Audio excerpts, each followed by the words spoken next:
and students of the class of 2011 for giving me the opportunity to speak on this special occasion. Before I begin my actual remarks, I would like to take a moment to tip my hat to the students of the class of 2011. I know that you'll be hearing congratulations a lot over the next few days, but you deserve it. Now, where am I supposed to start?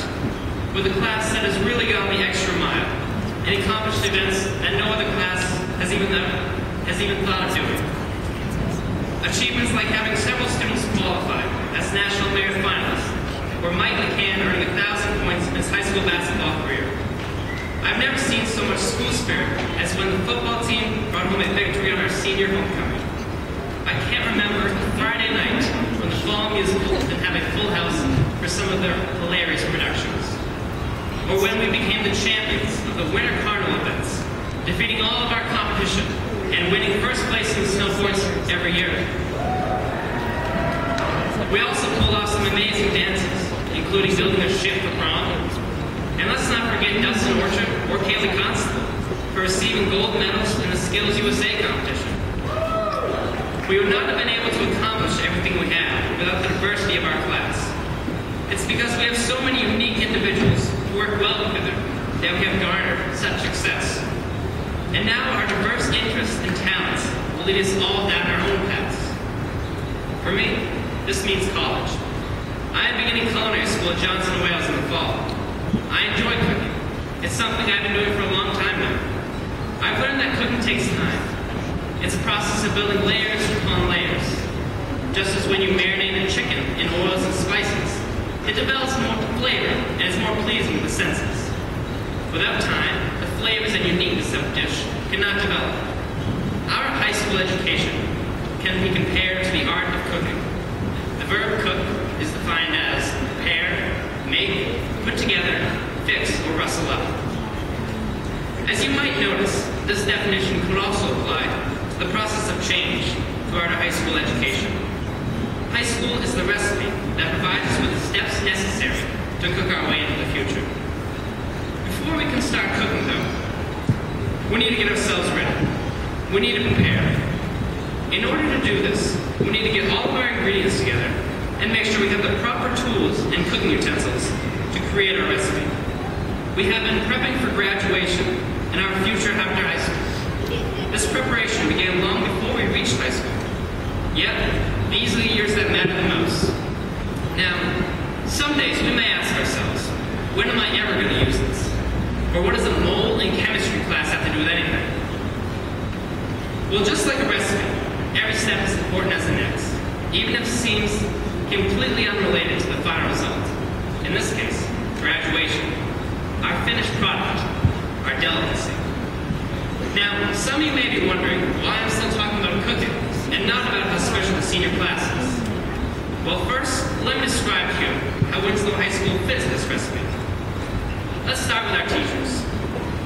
They can be compared to the tools needed for the cooking process, such as a wooden spoon or an electric mixer. They can also be associated with the methods one uses when cooking. They are the resources that provide us with the ability to complete the task at hand. Miss Pierce, for example, would be the part of the recipe that reads, now use a large mallet to pound out the chicken breast. She is the butcher, carving individuals out of the generic student mold, making sure everything is done and done correctly. If it were not for her, let's say, one-of-a-kind personality, we would still be learning how to march up to our seats. Another example of such a resource is our very own Mr. Goldsmith. Now, he would be the part of the recipe that reads, now gently fold the flour into the wet ingredients. His teaching style is more relaxed, laid back, and the same can be said of his classroom. With a couch and piano, most people know where they can kick back during fourth block. Everyone learns differently. Therefore, this diversity in teaching styles is necessary for a successful result.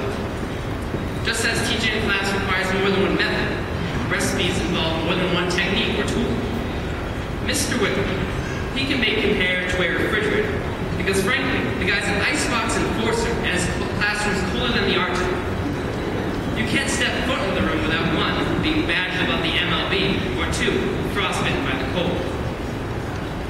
Mr. Andresen is like the electric mixer. He's always moving around and can never sit still for more than 2 minutes before jumping up and saying something like, okay, sport fans. You never know what direction he's going in next. Up, down, left, or right. Regardless, all the pieces are chopped and processed with precision and purpose. Mr. Hensby is the toothpick, testing the recipe to see how it's coming along, and checking to see when it'll be finished. Just as a chef checks on his ingredients, Mr. Hensby monitors the halls and takes care of his students. Finally, we have Mr. Carr, the equivalent of a timer. As principal, he starts us off freshman year, telling us about Winslow High School. With this meeting, the timer is set. Mr. Carr watches over us throughout our high school years, checking on us now and then to make sure everything is going as it should be. And as the timer buzzes, announcing that the food is ready, Mr. Carr is here tonight, announcing that we are done. Like cookies hot from the oven, we have completed our time and are ready to enter the real world. The timer is sounding for us. Yes, we may be done with high school, but we are far from the finished product. We are on our way to success. We are the ingredients that have been molded by our school, community, teachers, and families. Now, even though we might be cooked, this doesn't mean we're done.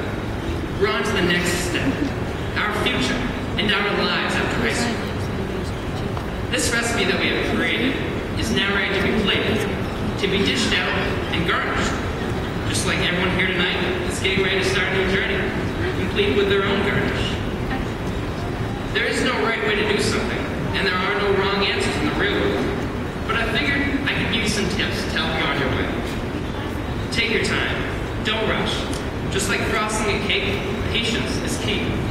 Try everything. You never know what you're going to like. Just like my grandmother says, eat your spinach. It'll give you muscles. And that burnt toast, it'll put hair on your chest. Too much of anything is never good for you. Layer your life experiences like flavors. They'll make you into the person you'll become. Get educated. Learn new techniques. In whatever you choose to do, be the best you can be. Read the recipe all the way through before you start. Always have your goals in sight. Eating the same thing every day is boring. Seek out new experiences. Don't limit yourself to what you're already good at. Always challenge yourself. Just like you want to use the freshest ingredients, surround yourself with the best and most interesting people. The end result is you. Now, as the French say before eating a good meal, I say to you, the senior class, bon appétit.